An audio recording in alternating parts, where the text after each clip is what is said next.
అనగనగనగనగనగా సువర్ణపురి అనే అందమైన రాజ్యం. ఆ రాజ్యాన్ని పరిపాలించే రాజు వీరేంద్రుడు, రాణి సౌమ్యాదేవి. వాళ్ళకి ఒక్కగానొక్క కుమారుడు అరవింద్. ఆ అరవింద్ చిన్నవాడు, రాజకుమారుడు, చాలా దయగలవాడు. అరవింద్ ఖడ్గం పట్టడం కంటే పుస్తకం పట్టడం ఎంతో ముఖ్యమని భావించేవాడు. గురువులు చెప్పిన ప్రతి మాటని శ్రద్ధగా వినేవాడు. కానీ రాజ్యంలో కొంతమంది సైనికులు అతన్ని ఎంతో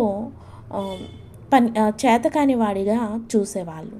రాకుమారుడు అంటే యుద్ధం చేయాలి, కత్తితో పోరాడాలి అని భావించేవాళ్ళు.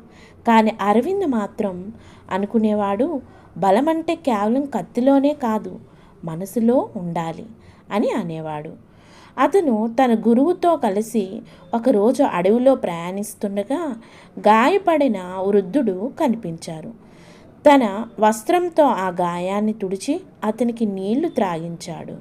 వృద్ధుడు అతన్ని ఆశీర్వదించాడు. నీ మనసు చాలా గొప్పది బిడ్డ అని చెప్పాడు. అయితే అతని రాజ్యంలో ఒక భయంకరమైన సమస్య వచ్చి పడింది. అది ఏంటంటే, దూరంగా ఉన్న అడవి ప్రాంతంలో ఒక పెద్ద పులి గ్రామాలపైన పడి ప్రజల్ని వేటాడి చంపేది. సో రాజభవనానికి ప్రజలందరూ భయంతో పరిగెత్తుకు వచ్చి రాజుగారికి ఈ విషయాన్ని తెలిపి బాధపడ్డారు. అయితే రాజు ప్రకటించాడు, ఎవడు దాన్ని చంపితే వాడికి నా రాజ్యంలో సగభాగం ఇస్తాను అని. కానీ ఎంతోమంది యోధులు వెళ్ళి దానితో తలపడి ప్రాణాలను విడిచారు. అయితే ఈ అరవింద్ ఒక నిర్ణయం తీసుకున్నాడు. నాన్న, నేను అడవికి వెళ్తాను, దాన్ని నాశనం చేసి వస్తాను అన్నాడు. కానీ రాజు రాణి ఎంతో ఆశ్చర్యపోయాడు.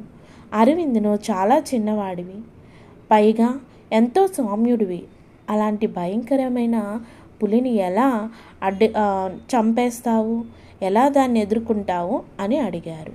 అప్పుడు అరవింద్ నెమ్మదిగా, బలంతో కాకుండా, అంటే బలం కత్తిలో కాదు, నా ధైర్యంలో ఉంటుంది, నేను నిశ్చింతగా వెళ్ళి వస్తాను, మీరు నిశ్చింతగా ఉండండి అని వాళ్ళకి చెప్పి బయలుదేరాడు.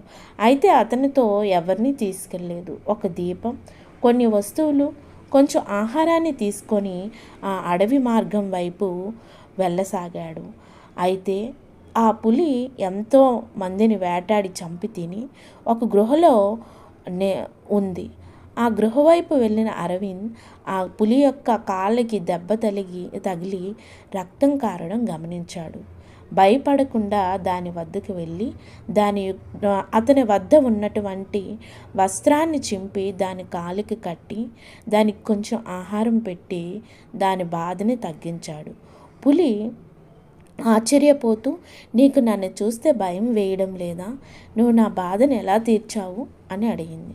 అప్పుడు అరవింద్, నువ్వు ఈ బాధతో, ఈ నొప్పితో ఎంతో బాధపడుతున్నావు, నాకు అది అర్థమైంది, బాధ ఎవరికైనా బాధే కదా అని చెప్పారు. అప్పుడు ఆ పులి బాధపడి కన్నీళ్లు కార్చి ఇంకా ఈ గ్రామ ప్రజల వైపు రాకుండా అడవిలోకి వెళ్ళిపోసాగింది. అప్పుడు గ్రామంలో ఉన్న ప్రజలందరూ ఎంతో ఆనందానికి గురి అయ్యారు, ఎంతో ఆశ్చర్యానికి కూడా లోనయ్యారు. అప్పుడు రాజు తన కుమారుని అరవింద్ని దగ్గరికి తీసుకొని ఎంతో సంతోషించాడు.